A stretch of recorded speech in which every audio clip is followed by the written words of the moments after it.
What's up, big guy? Coach, I'm ready. You can go ahead. Okay. Opening comments. Well, what an interesting game. Very proud of our guys tonight. Down 6-0 early in the ball game. Made some mistakes, made some errors, but I give Charlie Barnes a lot of credit. He never lost his composure. He kept competing, kept executing pitches, and did an outstanding job after the third inning. You give up 6 runs in the first 3 innings, and then threw up nothing but zeros there until we had to take him out. He was starting to fatigue a little bit, but he did a great job of battling for us. And gave us a great start.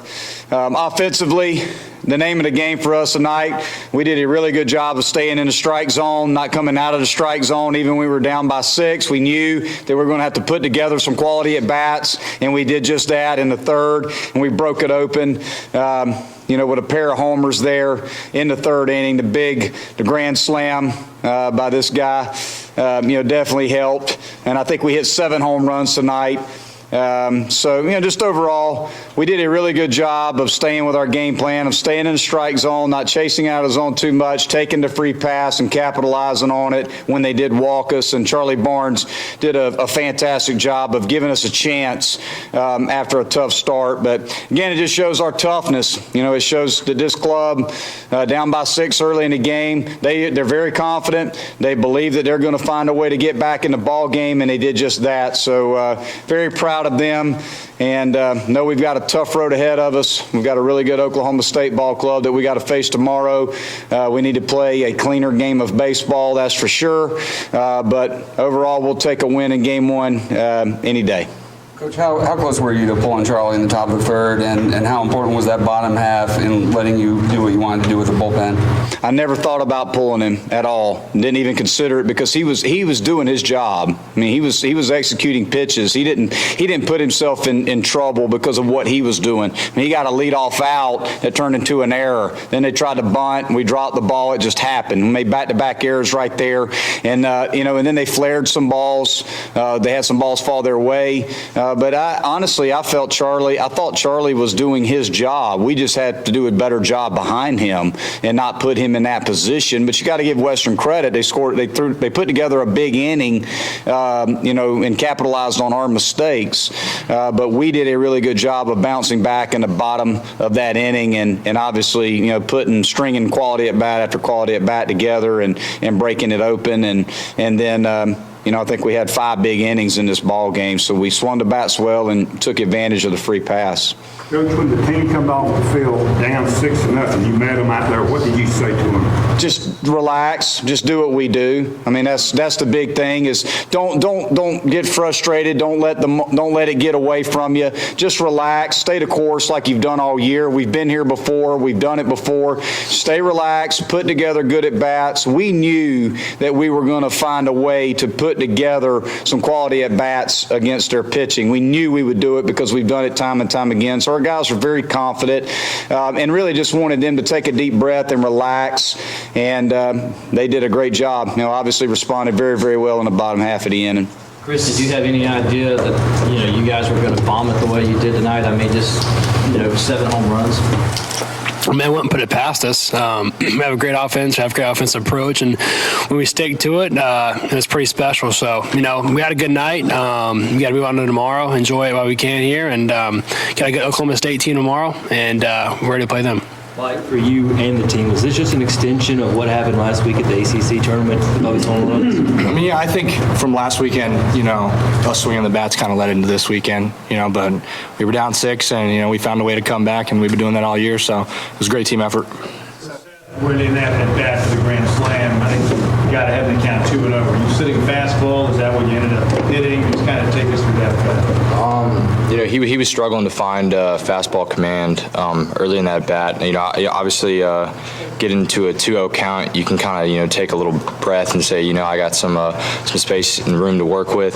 And I really just zoned in on a certain pitch in a certain spot, and he threw it in that area, and I guess I put a good swing on it. You spent a lot of the second half of your season getting walked. Was it kind of nice to see the 3 guys in front of you get a free pass and then there's bases loaded, so there was nowhere to put you? I see it more as a situation that, it's an opportunity to score runs. And, obviously in that situation, we were down by a run. So I was just trying to go up there and do my job.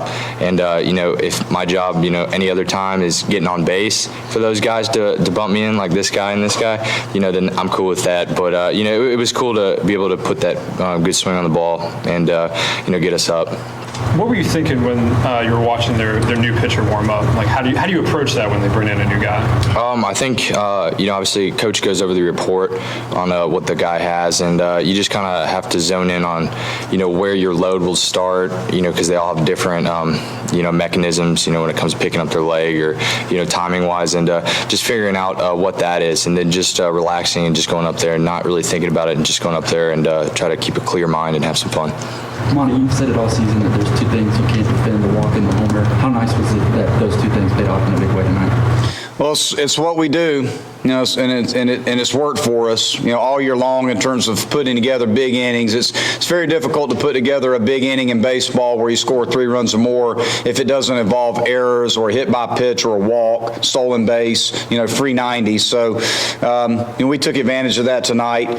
We also understand moving forward that we've got a really good team that we got to play tomorrow.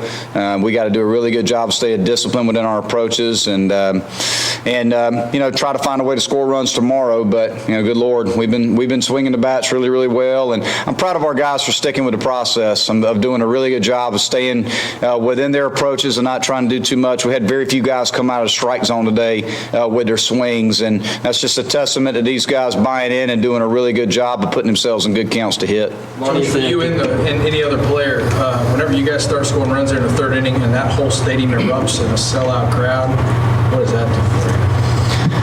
Well, it's an electric atmosphere. It energizes a ball club real fast, and it's awesome to see our fan base behind us like that. It's unbelievable. Just seeing the sea of orange and purple pulling for our guys that loud. We're just really appreciative of our fans and what they do for us and the home field advantage that they provide for us by pulling so hard for our guys. Monty, despite all those runs that you scored tonight and against Florida State, you've also given up double-digit runs back-to-back games. Does that worry you right now at all? Of course it does. We don't want to give up double-digit runs. There's no question about it. But at the end of the day, we find ways. We talk to our team a lot about, you got to find ways to win regardless. If you give up runs, you got to score runs. If there's going to be days where we win 2-1, there's going to be days where we win 12-10. That's just what we do. Our team finds ways to win in different ways, but obviously we don't want to give up 10 runs in a ball game. We understand that. Our guys understand that, and it just, again, we made some physical errors, and we have made some errors. But you know what? You can't do anything about it. There's nothing that you can do about it. I promise you this: you start talking about it and start yelling at the guys about it and getting on them about it. I promise you one thing: they'll start making more of them. So I don't get on our guys about physical mistakes. I just want them to be aggressive, and that's what they did. They were very, very aggressive in the strike zone when they got pitches to hit, and we knew we were going to have to score runs. Charlie Barnes did a good job for us tonight. Again, he gave up 6 runs in the first 3 innings, and the guy stayed out there and executed pitches and threw up zeros for the next 3 innings. So it says a lot about Charlie Barnes.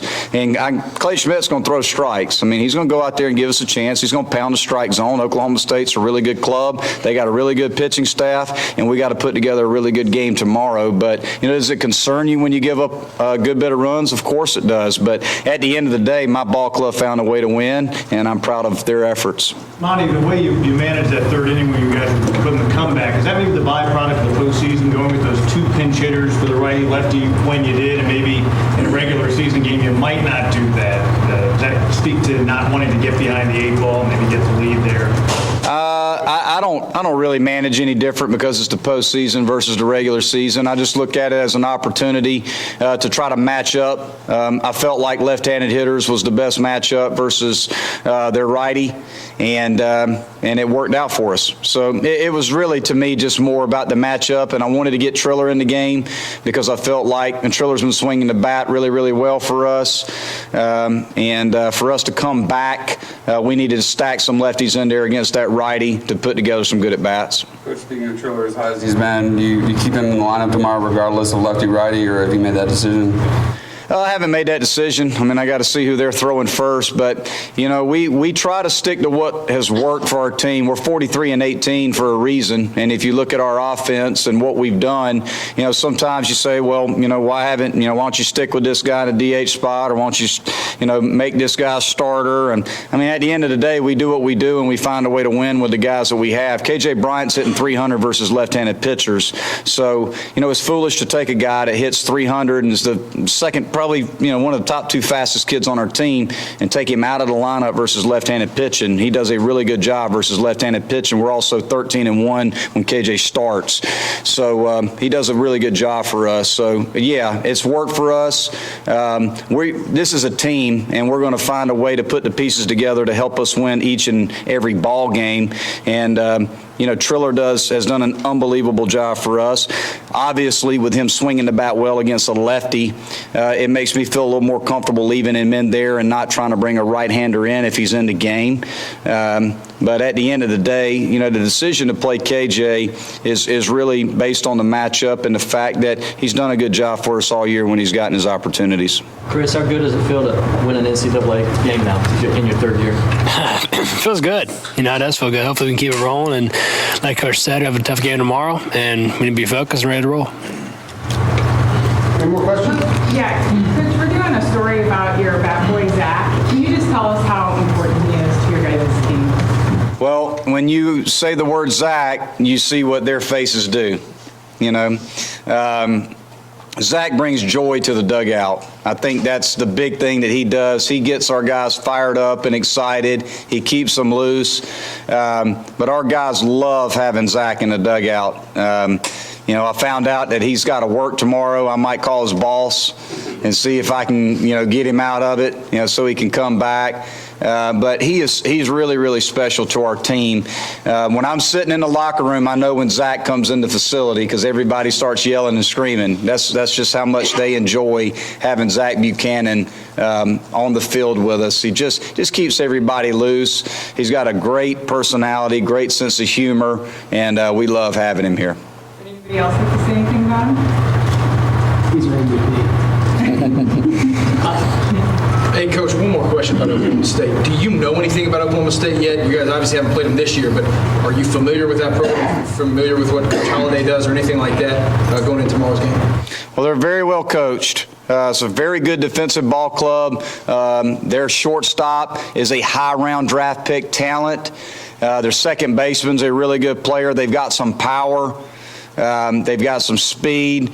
They've got a really good pitching staff, one of the better pitching staffs in their league. So I know this, they're a really good club. And it was a preseason top 10 team in the country for a reason. And Josh Holliday is one of the best coaches in the country. He's done a great job wherever he's been. He's been at Vanderbilt, Arizona State, Georgia Tech, NC State. Everywhere he's been, they've had success. So, and his pitching coach was at Oral Roberts forever, and they were very successful there. So he's got a really, really good coaching staff, and he's got a good team.